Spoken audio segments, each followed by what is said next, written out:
سرکار میدان جنگ تھا نا، میدان جنگ میں ایک عورت کی لاش دیکھی حضور صلی اللہ تعالیٰ علیہ وسلم نے.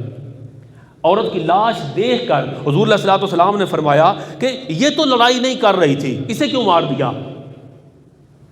یعنی کوئی کافر عورت جنگ میں آئی، لڑائی نہیں کر رہی تھی، حضور پاک نے بتا دیا نا لڑائی نہیں کر رہی تھی، تو ڈن ہو گیا کہ وہ لڑنے کے لیے نہیں آئی تھی، وہ ویسے غیر مسلم عورت تھی، جنگ میں آ گئی، لڑنے کے لیے نہیں آئی. حضور پاک نے فرمایا اسے کیوں مار دیا؟ یہ تو لڑنے کے لیے نہیں آئی تھی. مطلب اگر کافروں کی عورت لڑنے کے لیے نہ آئے تو اسے فقط کافر سمجھ کے قتل نہیں کیا جائے گا. پھر حضرت خالد بن ولید کو فرمایا کہ نہ کسی عورت کو قتل کرو نہ کسی مزدور کو. حالت جنگ ہے، ایک بندہ مزدوری کرنے کے لیے آیا ہوا ہے کافر، مسلمانوں کے علاقے میں مزدوری کرنے کے لیے آ گیا، تو مزدوری کرنے کے لیے آ گیا ہے تو اب کافر سمجھ کے اس کو قتل نہ کرو جب تک کہ وہ تمہارے خلاف ہتھیار نہ اٹھائے. وہ انسان ہے، انسان ہونے کے ناطے اس کا احترام کرو، اسے اس کی زندگی جینے دو.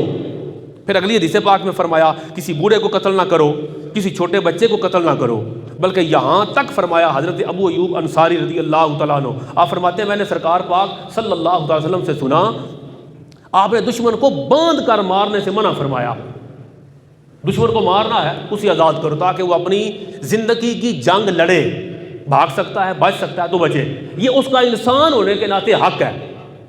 یعنی اللہ کے رسول صلی اللہ تعالیٰ علیہ وسلم جن سے دشمنی تھی، جن سے جنگ تھی، جن سے اختلاف تھا، ان لوگوں کا بھی اتنا احترام کیا کہ آقا علیہ الصلوۃ والسلام نے ان کی عورتوں کو قتل کرنے سے منع کیا جو جنگ کے لیے نہیں آتی. ان کے لوگ جو مزدوری کرنے آتے ہیں، لڑنے نہیں آتے، ان کو قتل کرنے سے منع کیا. ان کے بابا جی اگر آ گئے کہیں جنگ کے لیے نہیں آئے تو ان کو چھوڑ دو، ان کے بچے آ گئے تو ان کو چھوڑ دو، ان کو باندھ کے نہ مارو. اور اگلی بات، دو باتیں، اگر کسی کو قتل کر دیا، کافر تھا نا، جنگ کرتے ہوئے مسلمانوں کے سامنے آیا تو ظاہر ہے مسلمان جہاد میں ہے، اس نے قتل کرنا ہے، اس کا سر تن سے جدا کر دیا، اچھا کیا. لیکن اگلا دو آرڈر اور آ گئے، اور وہ ہے تو انسان نا، دشمن تھا، مقابلے میں آیا، آپ نے اسے قتل کر دیا، ہو گیا. اب قتل کر دیا تو اب اس کا مسئلہ نہیں کر سکتے. مسئلہ پہلے دور میں جب قتل کرتے تھے نا تو اس کے غصہ نہیں نا ٹھنڈا ہوتا تو پھر اس کے اعضاء کاٹ دیتے تھے غصے سے، کان کاٹ دیے، آنکھیں نکال دیں، اس کے بازو کاٹ دیے، اعضاء کاٹ دیے. حضور پاک نے فرمایا قتل ہو گیا دشمن، اب انسان ہونے کے ناطے اس کا احترام یہ ہے کہ اب اس کے اعضاء نہ کاٹو. اگلی بات فرمایا وہ دشمن ہونے کے ناطے اس کا احترام یہ ہے کہ اب اس کو جلاؤ نہ. جزاک اللہ. اب اس کو جلاؤ نہ، یعنی ہے کافر، ہے دشمن دین، اللہ کے رسول کا دشمن ہے، سرکار کی موجودگی میں آیا، جنگ کرتا ہوا سامنے آ گیا، قتل کر دیا، ختم. دشمنی اس کی زندگی تک تھی، ختم ہو گئی. اب تم نہ تو اس کو مسلح کرو، اعضاء نہ کاٹو، نہ اس کو جلاؤ، لاشوں کو آگ نہ لگاؤ. یہ سارا کچھ ہمیں یہ سکھا رہا ہے کہ دشمن کا احترام لازم ہے، جتنا انسان ہونے کے ناطے اس کا احترام بنتا ہے.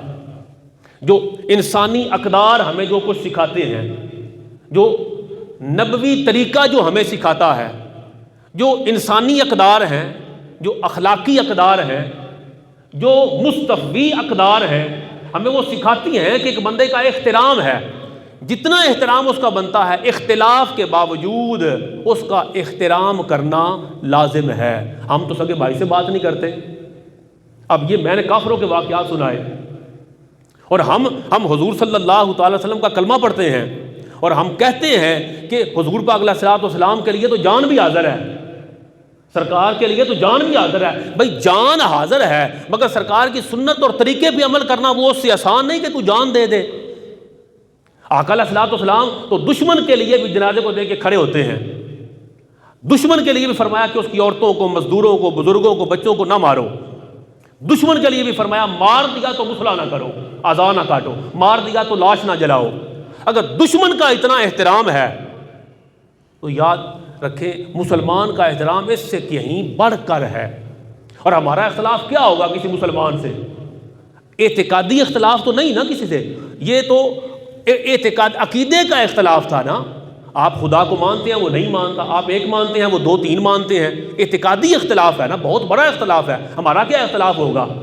ہمارا کسی نے بات نہیں مانی ہوگی، بھائیوں کے ساتھ کیا اختلاف ہے ہمارا ہمسایوں کے ساتھ کتنا اختلاف ہے، وہ کس حد تک ہے؟ کیا اتنا اختلاف ہے جتنا یہودیوں کا اور مسلمانوں کا اختلاف ہے؟ یعنی کمپیریٹیولی دیکھنا تو چاہیے نا کہ جو میرا بھائی کے ساتھ اختلاف ہے کیا اتنا ہے جتنا حضور پاک کے دور میں کافروں کے ساتھ حضور پاک کا تھا؟ اتنا تو نہیں ہے. چھوٹی چھوٹی بات پہ ہم ناراض ہیں. تو سیرت طیبہ کا پیغام یہ ہے کہ اختلاف میں بھی احترام کرنا لازم ہے.